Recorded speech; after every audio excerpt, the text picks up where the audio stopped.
welcome to Real Life Beyond Faith, where a formerly Christian, currently atheist couple takes a deep dive into the experience of life after deconversion. This is episode 5. I'm your host, Jenica Crail. And I'm your host, Patrick Crail. And today we're going to do part 2 of our deconversion story. And you'll have to forgive us a little bit for any possible loopiness. Because I'm currently medicated for anxiety and Patrick is medicated for... I went to the Minute Clinic today and I got antibiotics and I got nighttime cough medicine, which I just took. So we'll see how long it takes for it to kick in. Yeah, he's got a sinus infection. Yeah. So we're both a little bit off, but we had a night off and figured that we should probably take advantage of that to do a little recording. Yeah, so we'll see how this goes. Yeah, so hopefully we'll be able to get through it all right. But hey, let's get right into it. So we had a few topics outlined that we wanted to chat about. The first of which is supporting each other through the process, which we've already kind of talked about. I think we talked about that quite a bit in our last episode. Yeah, a little bit. I don't know if there was anything that you had wanted to add to that, like how you were able to cope with the different stages of grief I was going through. Like, what was going on in your mind when you were wondering, like, how our relationship could last? Like, if we both ended up on opposite ends of the spectrum of belief. Like how we could work things out where it would work? Yeah, like, were you concerned that our relationship would end? And how did you, I guess, make sure that it didn't come to that? Right. I don't think I thought about it too in depth, actually, because I was focused on other things, like trying to not let it end up in divorce. So communication was the biggest thing for me, like making sure that I talked to you about my concerns and what was, bothering me. So maybe a good thing that you did was just not dwelling on the what ifs. Yeah. Like, what if it doesn't work? Like, to you, that just wasn't even an option. Yeah. That we had to work through it one way or another. Right. I mean, there were a few points where I was a little nervous and scared about how things were going to end up. Like, what is going on? Like, why is this happening? Like when I would have my little breakdowns every once in a while. Yeah. Or like there was one time, we haven't talked about this yet. It was right after your appendectomy, which happened 6 months after mine. Yeah. And for those of you who didn't catch that, he said appendectomy. So my appendix was inflamed and could have ruptured, and we had to take me to the hospital. And this was after we moved. And I had surgery to have it removed. Yeah. So mine happened right after we moved into our house in Akron. So we were still close to family. Yeah. And that was only 6 months before I had mine out. Yeah. It was right after we moved into that house, which we were only in for 2 months. Mm-hmm. And then we moved across the state. Only a couple of months after we moved to Cincinnati, then my appendix got inflamed. Although mine didn't rupture, yours ruptured. Right. But here's where the challenge came in. Yeah. Since we were in Cincinnati, we didn't have any family around. Mine happened in Akron where we did have family, so they were able to come over and help. When we were in Cincinnati, it was a little bit more difficult. And this was after our deconversion, or at least after I came out, like, officially, because I came out officially on Facebook and to everyone I knew in April and started a blog. And then this happened right around my birthday, which is May 9th. So since we were in a city without family, Jenica's mother came down to help out with us. And since this was right after Jenica had come out as an atheist. And she was still going through, some of the stuff. There was a bit of tension. Do you remember, between you and your mom? Yeah, but there wasn't tension at first. Like it was fine. She was there all week and she was extremely helpful. And I loved having her there. We had some like really fun times. If you're Facebook friends with me and you saw a video recently that she reposted on my Facebook timeline of her and I doing a dub smash where we talk along to an audio clip, and this one was like the Stewie from Family Guy thing where he's saying, "Mom, mama, mama, mom." And we did a dub smash to that. That was actually that week that she was there helping me recover from my appendectomy. So we had, a really great time. Yeah, it went smooth for the most part. I was just talking about there was like one or two nights. It was the one night we were sitting there, we were drinking wine, just talking, and we started talking about like the stuff that I had been dealing with and looking into. And, during that time, every conversation I had led to religion and atheism because it was on my mind all the time. So we started talking about my childhood and things that I was thinking about from my past that I realized were so fucked up. And as I'm going on and I'm getting more and more angry, and she's trying to kind of defend some of the things that I was talking about, like, maybe it wasn't as bad as I'm saying it was. And I was trying to get across to her, no, just how bad it was, like just how screwed up that way of thinking is. And, with the mixture of the wine and probably the painkillers and, me being in not a great mental state, I just lashed out and I was like crying. I was yelling at her at one point. She started to pack up some of her stuff and, say that she was going to go home. Well, you told her to go home. Yeah. I don't remember exactly how it went down, but she started, I don't know if it was like, I said, well, if that's how you feel, then you can just leave or something. Mm-hmm. And so she starts packing up her stuff. And then I started saying, why are you abandoning me? No, I think it was that she just started to pack up her stuff to leave because I didn't ask her to leave. But anyway, she felt that I didn't want her there anymore. So I started, saying, why are you abandoning me? Are you choosing your imaginary friend over me? And just like really going off and saying all kinds of hurtful stuff that just isn't true. Like my mom is the most amazing mother. Like I could not ask for a better mother. And it was just me lashing out and taking out that frustration and that anger that I had built up on something tangible, somebody tangible.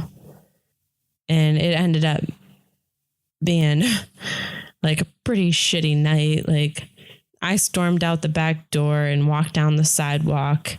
They didn't even know where I was. My mom ended up staying because she's a saint, if I can use that word. She called my dad. Well, I know. I asked her to call dad so I could talk to him because I figured he'd be my advocate and be on my side. Well, then he gets on the phone with me and he's like, what the fuck are you doing? Yeah. He's like, are you trying to ruin your relationship with your mom? Is that what you're trying to do? You need to apologize to her. And then at that point, like I started to realize that I really screwed up. And so that's when I like ran out the back door because I needed to be alone and get my head straight. Then I came walking back and I told you that I needed to go to the hospital because I didn't think that I was in the right mental state of mind to cope with things. Mm-hmm. We ended up not going to the hospital, but right. Yeah. So that night, I was kind of stuck in the middle of things because, I was probably drinking along with you guys, but not as much. Plus you had the drugs on top of it. I think that's what the problem was, because I didn't drink very much that night. So I was thinking there's no way I'm drunk. Yeah. But I was taking painkillers, so that accelerates it.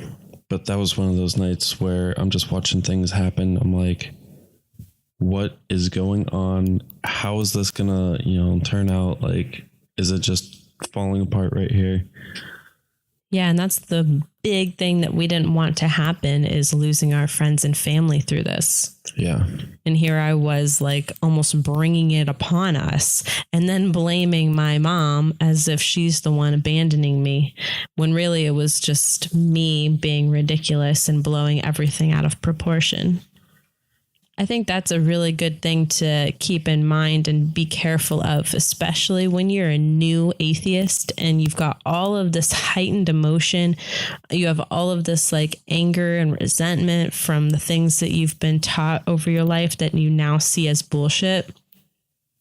It's really easy to blame the people in your life who were just doing what they believed was the right thing for you, just trying to raise you the best way that they knew how, in many cases. Now, I know that there are some parents that just are shitty parents altogether.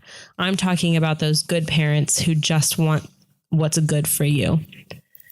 So you have to make sure that you keep those emotions in line. And it might even be a good idea to cut back or cut out alcohol or, other types of drugs that could mess with your mental state during that time, because it just really accelerates whatever emotional experience you're having as you're like dealing with all this crap. So do you want to talk about how our relationship was? With me being stuck in the middle, like with me not being, as intoxicated as you guys, I was kind of watching from an outside perspective, yet I was kind of stuck in the middle. So my task was to like try to minimize any kind of major blow-ups while still backing you up, but at the same time trying to play the diplomat with your mom so that she knew that like you're going through a difficult time. So that was one of the challenges that I went through. Yeah. Do you remember when we were standing out back and I was like complaining about how my dad wasn't on my side? And I was like, you're the only one on my side. In the entire world, you're the only one who's on my side in this. And I wasn't just talking about that night. Like, I think I wasn't even talking about that night anymore at that point. It was just like, this is me and you. You are the one getting me through this. I can't rely on anybody else. I can't have a conversation with my mom, honestly, about how I feel about this stuff without him blowing up. And yeah, it was just kind of one of those moments where I realized just how integral you were to my recovering process. And I just stood there and hugged you and like felt the tension melt away a bit. And that's why we ended up not going to the hospital. Yeah. Because I just stood there and hugged you and kind of got right in the head a little bit. Yeah. Thanks. You're welcome. It's still the truth. Like, we have a lot more support now. Yeah. And even then, like, we had, somewhat of, we had some friends, but it wasn't anything like now. Yeah. Like, if I was struggling hard, you were the only one I could truly talk to. Yeah. Cause we had only been down here for a few months at that point. Yeah. Yeah. And like, I was talking to my dad a lot at that point, but even with him, I had to kind of be careful and walk on eggshells a little bit, because I never wanted to make it seem like things that happened in my past were his fault or that I blamed him or mom. And it's hard to like really dig into your past and things that upset you when you're constantly having to give the disclaimer, but I don't blame you for it. So that's one thing that I did not have to do with Patrick ever. I could just be like, oh, and this really irritates me, you know? So I think that's one of the great things about therapists as well, is they're so not connected to the situation. Like for me, Patrick was just barely connected to my Christianity. He just happened to also be a Christian when we met. And so that's the only connection we had as far as our Christianity, that and, you know, wanting to base our marriage on our faith and stuff. But he's not the reason that I'm a Christian. Like he had nothing to do with my childhood and stuff like that. So in that way, he's disconnected, kind of like a therapist would be. Where it became a problem is when I'm, you know, laying all of this on him, all of this grief, all of my frustrations and my anger, and everything is being laid on my spouse. That can be a bit much for a relationship. Thankfully, it wasn't too much for our relationship. But I think that people who are in that phase, like if they're having a really emotional time with their deconversion, absolutely seek out a therapist. There is a place you can go. It's called the Secular Therapist Project, seculartherapy.org. If you go on there, you can fill out this short little form and they'll let you know what secular therapists are in your area. And what that means is that you can be at a therapist who you know for certain will not try to pray with you or tell you that you need more of God in your life or do any kind of wooey, weird, you know, pseudoscientific stuff. Like you can actually trust scientifically based practices. Yeah. So, I mean, I didn't take that route and I desperately wish I would have. I think it would have helped me significantly. Did you know about it at that point? At that point, no, not yet.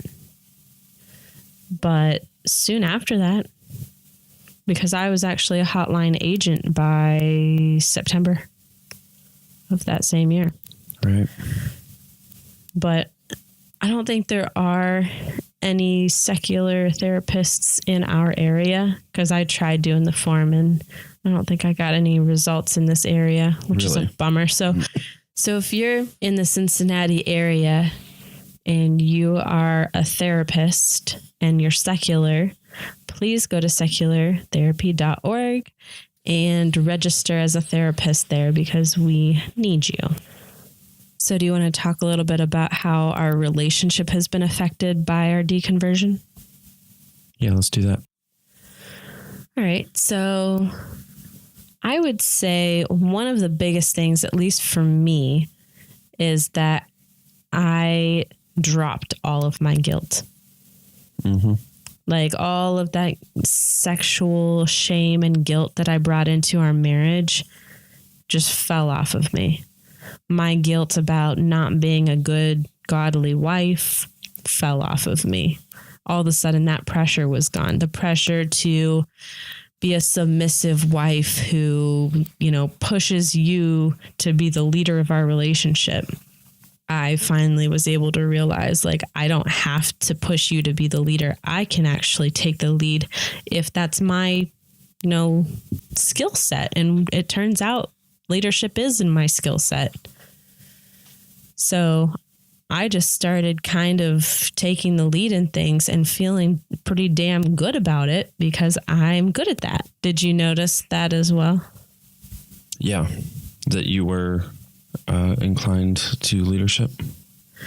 Yeah, and that I started actually just acting on it instead of suppressing it so much. Yeah, for sure. It was, because I mean, like throughout our relationship, you know, when you live with someone, you find out like what your strengths and weaknesses are, and instead of trying to you know, control it and just have me as the controlling figure, we kind of embraced, what our strengths and weaknesses were and played off of it. You mean like when we were a Christian couple, we tried to control, I guess I'm confused by what you mean by what you said.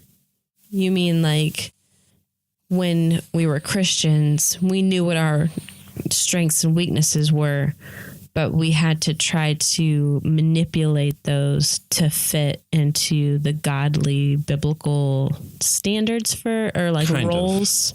Kind of. I mean, even if we did have different strengths, like with leadership, for example, we couldn't fully explore that because of the Christian roles of me being the head of the household. We kind of dialed things back where you kind of stepped back and let me, be the head of the household. I mean, you definitely had your input, and I mean, it wasn't like I was telling you to be silent and, I'm making the decisions around here. It wasn't like that. But after we went through the process, our deconversion, then we were able to fully embrace what our strengths were. Yeah, I agree. You never really forced me into like my biblical womanly role. That was something that I felt I needed to do on my own and to make sure that I was supporting you in your role as head of our household. So I was trying to use my leadership skills to like push you to be the leader, if that makes any sense. Yeah, there were definitely times when I could tell you were holding back like what you wanted to do. Yeah. And you were trying to let me do it. Right. Like I had ideas, I had aspirations. Mm-hmm. It was really easy for me to make decisions. You just have different strengths. Like just because you're not like a leader type doesn't mean that you're not a man.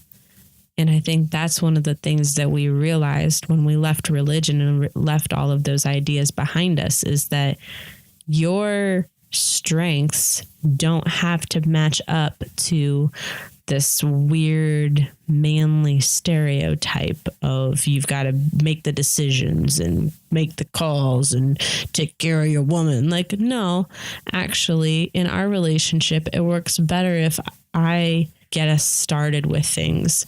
That's because that is who I am. And it's great now that we don't have to feel bad about it because you are fantastic at so many other things that I fucking suck at. And now we can just embrace those aspects of ourselves. And it's made a huge impact in just like the way I look at myself, the way I look at you. I'm more pleased and more amazed and impressed by you now that I can just look at you by the standard of Patrick rather than the standard of what Christianity tells me Patrick needs to be. Right. You should tell our listeners all the things that I'm really good at. Just kidding. Well, he's fantastic in bed. Cut. Nope, we're not cutting that. But in all seriousness, like that, I think that made a pretty big impact on our relationship, at least in my eyes. Then there was the fact that we could set aside like sexual roles and how that's supposed to go down. Like we had a pretty, lenient idea about sex, even within Christian marriage. Like we pretty much believe that anything goes as long as it's between the man and the woman and that it's like respectful and consensual. Yeah. Like even when I was a Christian, I believed that rape was a thing that could happen in marriage. Are you saying you don't think that anymore or? No, I'm saying even when I was a Christian, I thought that, rape was something that could happen in marriage, even though like I did believe that the woman had a duty to her man. Right. I knew that could, that line could be overstepped. Now, of course, I see how prevalent rape within marriage is. in religious homes because of this idea that the woman owes her husband sex and that she has to be available. Right. And that it's not necessarily something that she needs, but it's definitely something that he needs, and she better give it up or he's going to have to take it. Well, you're taught that women aren't as sexual beings as men are, so they don't desire it as much. So they're not going to be the ones seeking it out. That's what the man does. So when the man needs it, the woman needs to be there and available. Yeah, she needs to say yes. That's what I was taught, is that you always say yes. Like, I mean, there were times that I said no, even though I believed that the right thing to do was to say yes. But you were always really understanding and stuff. Yeah. But the thing is like, I'm the one who wore you out when we first got married. I was always a very sexual person and craved it, loved it. And I thought there was something terribly wrong with me. For all of my preteen, teenage, young adult years, I thought there was something desperately wrong with me as a woman, that I would feel the way I do about sex. I used to make jokes saying that I was more like a guy than I was a girl. So, I had all of that baggage from my past, thinking, there must be something wrong with me, or maybe this is something that God gave me as like a thorn in my side, that I'll just always have to deal with being hypersexual for a woman. And, that I'll just have to depend on him for my strength in that area. I didn't realize that it was a completely natural, completely normal thing that women do experience their sexual natures. Women are sexual, but we're taught that we're not, or that we're not supposed to be. Women are taught that they're not supposed to, desire it. All of these like sitcoms and things, like the woman's always like holding out to punish the guy. For me, that would be punishment for me. Like if you were holding back sex for me, like I'd be the one suffering. I mean, we'd both be suffering. I don't think either of us could do that. Yeah. But like, I recognize that there are some women that, they don't crave it as much, or they don't crave it until they're like a little bit older in age. I get that. But I have a ton of friends now who they're completely open with me and tell me, like I masturbate, I see a hot guy and my panties get wet. And like we're all human beings. We're all sexual beings. And to finally embrace that and to see that as being something that is beautiful and normal was one of those liberating, freeing experiences that I had once I started reanalyzing my life. Now, I don't know how much that like sexuality and stuff like that changed for you, but I know that my idea and my perspective on sexuality changing affected you. Right. Yeah, personally, I don't think it affected me a whole lot. You mean as far as your perspective? Right. I mean, it opened us up to more options, like to be able to try different things and stuff without feeling guilty or shameful about it. Like it was, like you said, as long as we were consensual about it and, wanted to. And we kind of took a step into areas that we both saw as being kind of taboo. Like I remember the first night that we sat down and actually like watched porn together. Like that was kind of cool, because it was like something we could do without feeling like it was wrong, and we could decide for ourselves if it was for us or not. Like if we didn't like it, no big deal. But we didn't have to sit there and feel guilty if we did like it. Right. So it's been interesting to kind of like drop all of those messed up ideas and drop all the guilt. So I think that was like a big thing for me. And then, of course, as far as our parenting went, we realized that we would have to dramatically change our plan. Yeah, that was a topic of discussion for a little while because, with you becoming atheist before me, that was an issue that we had to deal with.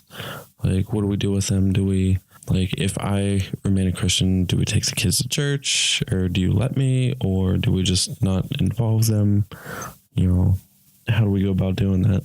And then once I did become on the same page with you, then it was like, all right, what do we teach them? How do we teach them about religion? Or like, how much do we let them do? Or, you know, go visit or try things. Right. Can they go to church with their grandparents? Until what age? Right.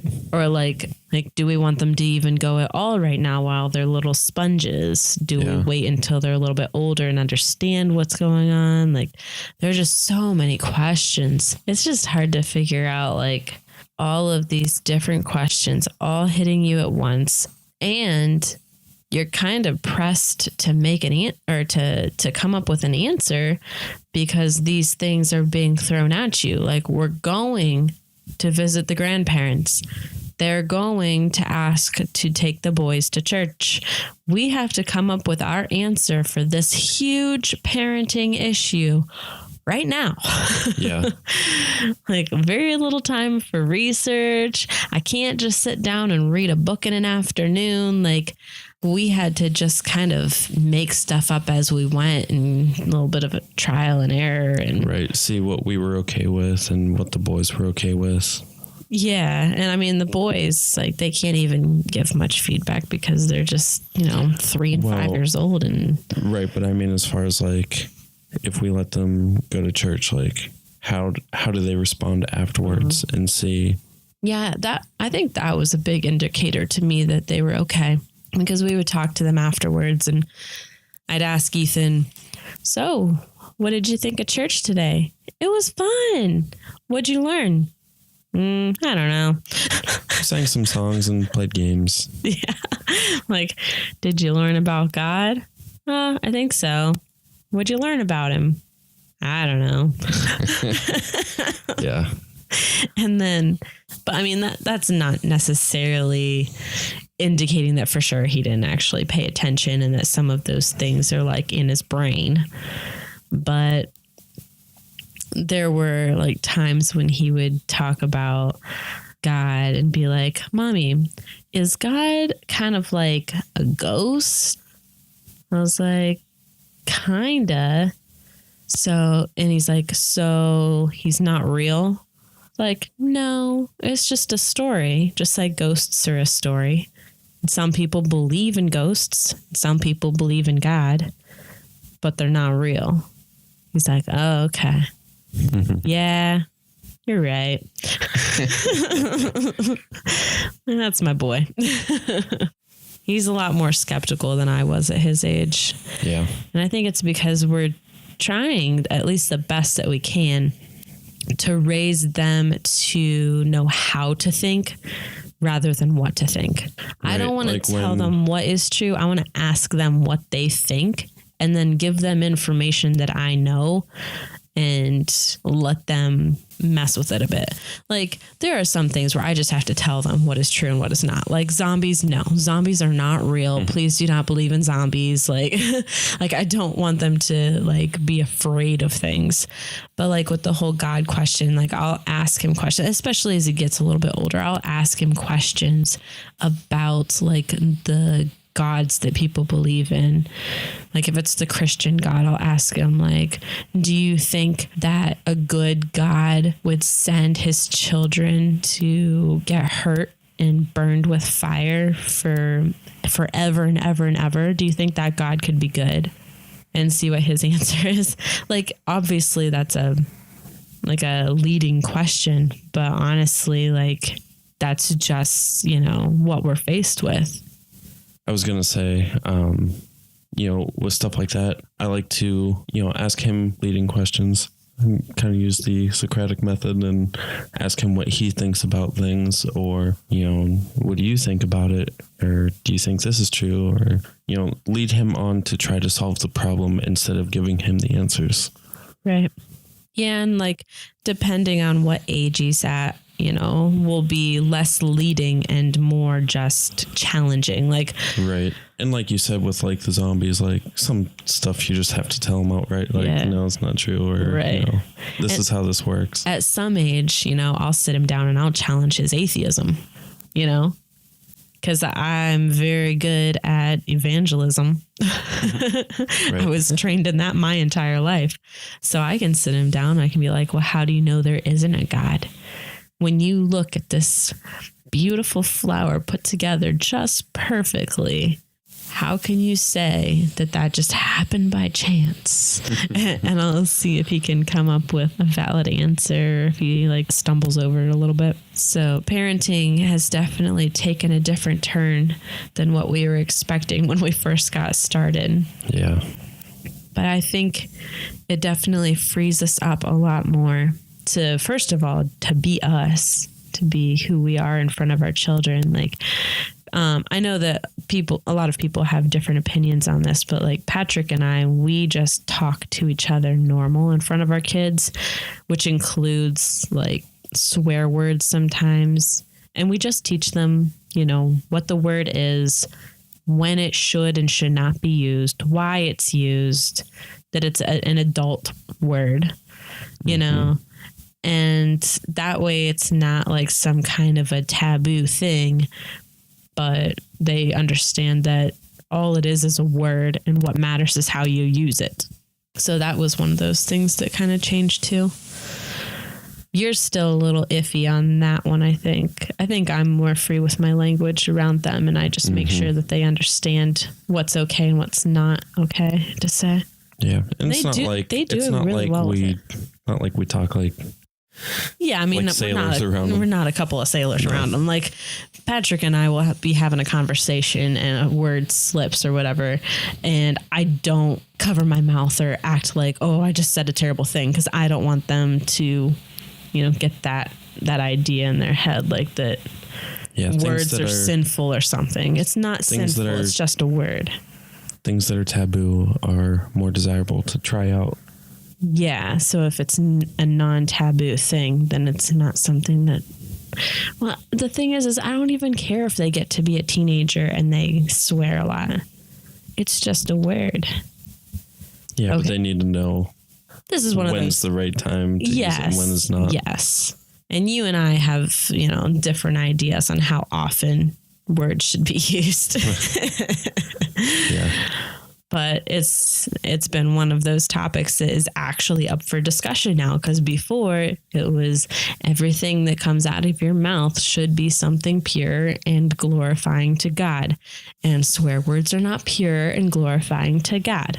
So it was a very easy answer. Well, now it's not such an easy answer. Now it's a little bit more nuanced. So we've had to play around with that a little bit. Mm-hmm. But they are little angels. They are. Although that one day they were singing a song in the living room that included a certain word. Yeah. You had to tell them not to say it. I'm sitting in the office listening to something kind of vaguely in the background. And I'm like, what are they saying? Oh my God, what are they saying? So I went out there. I'm like, guys, what is this song? And so they start singing it to me. Oh my gosh. Yeah, you can't say that. That's a grown-up word. Remember how we talked about that's a grown-up word? They're like, oh, okay. And then they just went on to doing something else. Silly boys. Oh, man. What else has changed with parenting? I'm trying to think. We have to try to figure out what we want to teach them about religion. I know that I want to teach them about all of the religions. Yeah. Or at least all of the ones that are relevant. Mm-hmm. And then if their curiosity takes them further, then they can delve into other things. I'm not going to prevent them from looking into religions. I don't want them to ever feel like they're being forced to believe one thing or another. Exactly. Including atheism. Yeah, I think that's super important. Yeah, it needs to be their own. Yeah. They need to make their own decisions. for the most part. Yeah, for sure. And that's a big difference between atheist parenting and religious parenting, is that in religious parenting, your goal is to make them the best Christian, best Muslim that you possibly can. Whereas with an atheist parent, my goal is to make them the best person. So even if they are a Christian and they are the best person they can be, I have succeeded in my parenting. True that. Yeah. So that's freeing too. And I don't have to have like this constant fear hanging over me for my whole life with my child, wondering if they're, gonna turn away from the God I've taught them to believe in. Because I know that was always a thing for mom and dad, afraid that they're gonna lose their child for eternity. For us, it's just like, you be the best possible person you can be. Yeah, I'm a little bit nervous that I'll fail at doing that, but honestly, I'm not that scared because they're already fantastic. Yeah, they're awesome little people. All right, let's talk about our role with activism. Your role, my role, our role. Like how we got started with it. Yeah. Yeah. And what we're up to. And why. And why, yeah. I think that's a big one for probably our family if they're listening. Like, why? Why do you have to talk about it so much? Yeah. Why do you have to talk about politics and religion? These topics you're supposed to avoid. Right. So I think a big part of it is my personality, how I'm an all or nothing person.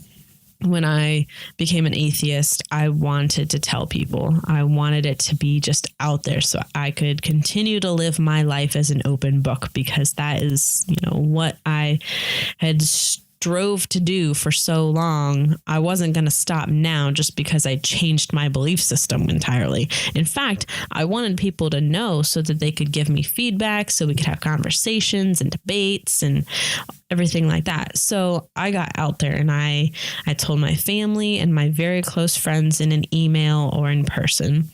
And then I made a long Facebook post and I detailed why I became an atheist and invited people to talk about it.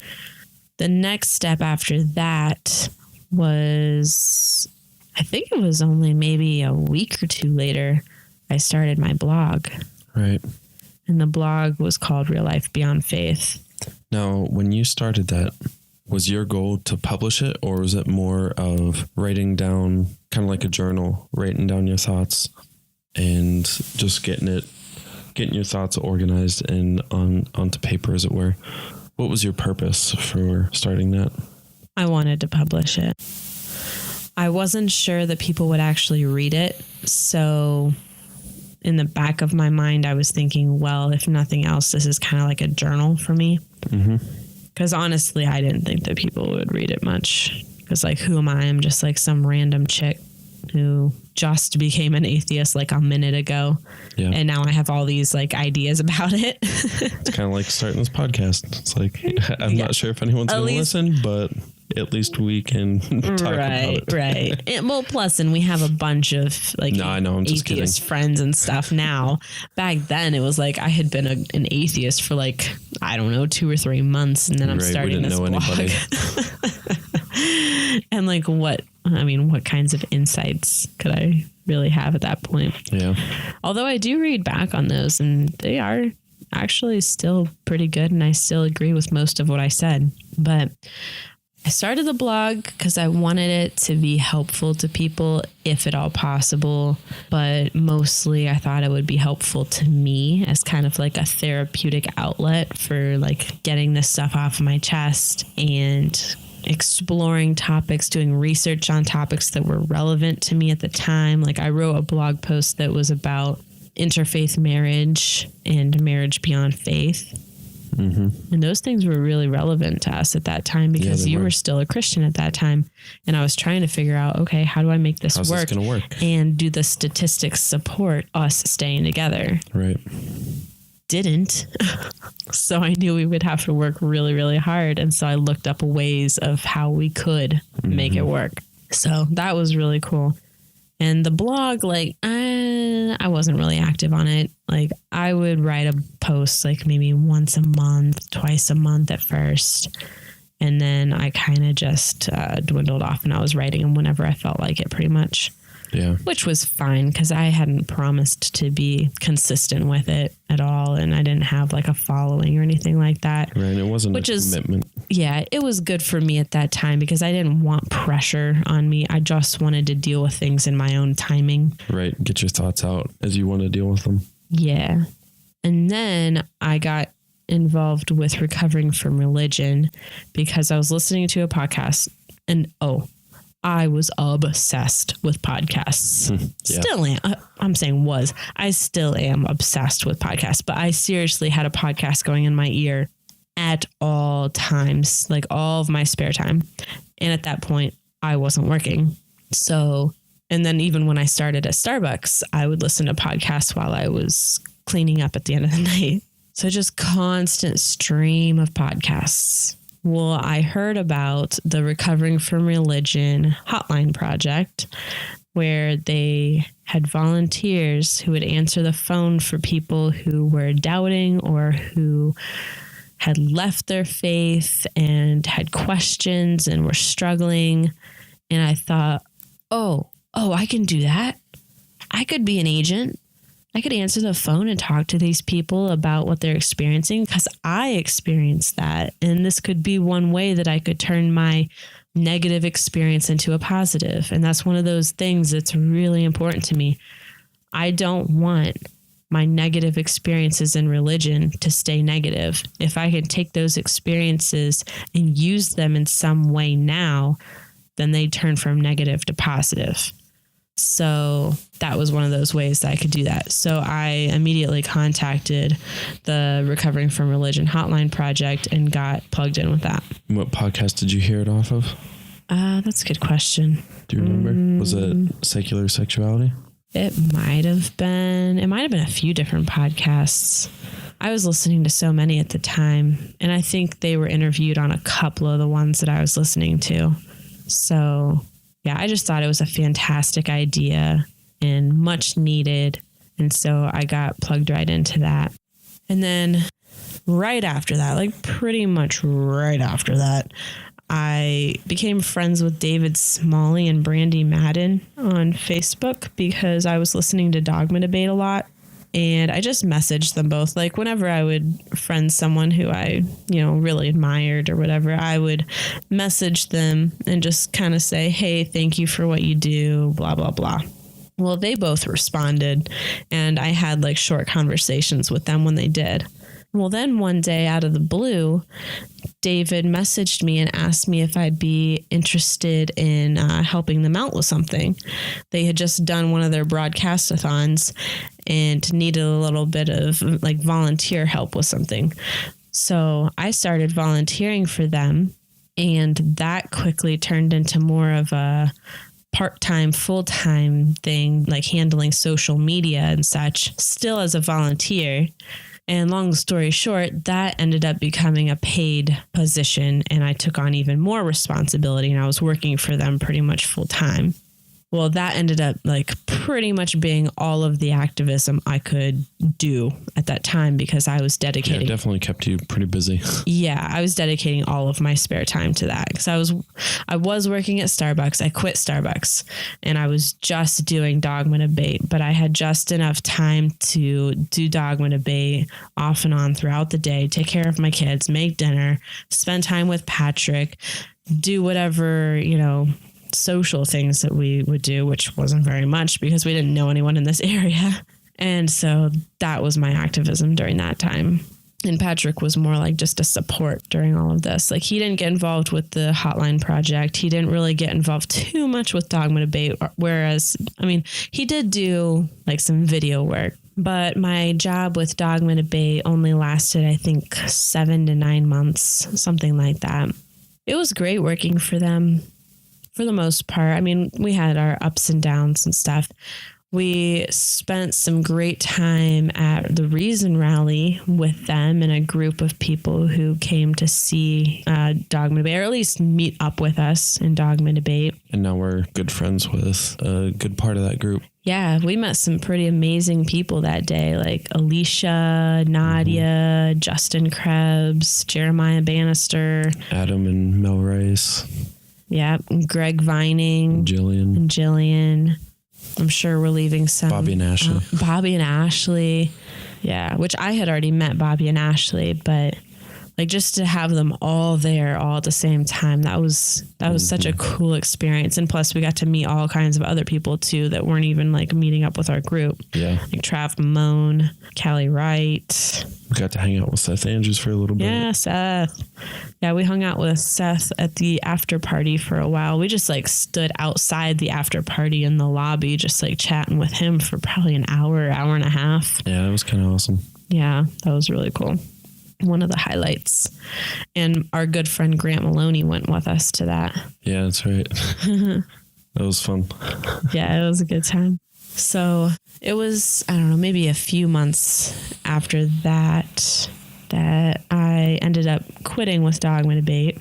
I left on pretty decent terms. There was a little bit of, not so great feelings, but I mean, that's to be expected kind of when you quit out of nowhere. But we won't get into all of that because it's kind of personal drama. And I think probably most of you know, how David can be. So we'll just leave it at that. But it was a really great time of activism for me. And I learned a lot. And I learned a lot from David and Brandy. And even though I wasn't super involved, it still helped both of us and me get plugged into, different people and, different avenues, get involved. We went down to Texas for a week. That was fun. Yeah. Got to hang out with David and Brandy. And Seth. Andrews. And a bunch of our friends that we became close to on a secret ex-Christian group. So that was really fun too.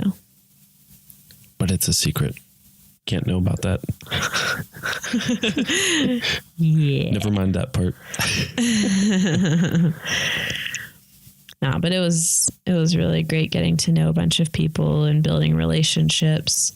And that enabled us to get more plugged into the atheist community and for me to become a bit more well-known, and through me for Patrick to be a bit more well-known, which I think kind of drew him into the activist arena a little bit. Mm-hmm. And that's actually what kind of brought us to this point, is knowing all those people and a lot of them as podcasters. Yeah. Yeah, like the idea of a podcast or a YouTube channel had like bounced around in my head a lot over the last couple of years. But I always kind of put it off. Like I actually started a YouTube channel and only got 2 or 3 videos up before life got in the way, and I decided to just like put it on the back burner. But really a podcast is what I wanted to do, because podcasting is what affected me so much. I listened to podcasts nonstop. It was like life to me, constantly filling my head with more information, better information than I knew before. I was learning stuff. I was gaining new perspectives. I was realizing where I was wrong and how I could become a better person. I listened to a Dogma Debate episode where Alex Jules was talking about Black Lives Matter and why that's so important and why it's such an issue for the Black community. And just light bulb after light bulb is going off. And I'm realizing all of these dumbass stereotypes I've been taught my entire life are just simply not true. And statistics prove me wrong. And I've got to change my perspective on this. So atheism not only changed my idea of whether or not there was a God, it changed me in many, many ways. I'm not racist anymore. I used to be. I'm not transphobic anymore. I'm not homophobic anymore. I'm less judgmental and more loving and more compassionate. It's so freeing. It is. And they say that atheism is the answer to one question, but at the same time, there's a lot of other things that go along with it because of your mindset and because of the things that you know and believe. And because when you don't have religion, you have no reason to hate people. Imagine that. It's like all of these reasons to think that homosexuality or transgender or race is something wrong or to look down on. All of those reasons go away when you drop religion. And then you have to find different reasons. For the most part, depends on the person. I know. Yeah. You have to find different reasons. And it's a lot harder as an atheist to find a reason to hate those people. With religion, you can just blame it on, my holy book says so. Mm-hmm. Well, when you drop the holy book and you start looking at it from an objective perspective, looking at the science, looking at the evidence, and being willing to be skeptical and willing to actually accept the evidence for what it actually says, then guess what? You are on the right side of history and you support things that are important, like Black Lives Matter, transgender rights, equal rights, and all of those things. LGBT. Yes. Which goes in with the equality stuff. Mm-hmm. Yeah. So, my mind has been changed on so many things just by realizing I was wrong about one thing. Oh, I could be wrong about other things too.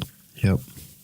So we're going to go ahead and bring this episode to a close. I think we covered pretty much everything we wanted to as far as the deconversion stuff. Yeah.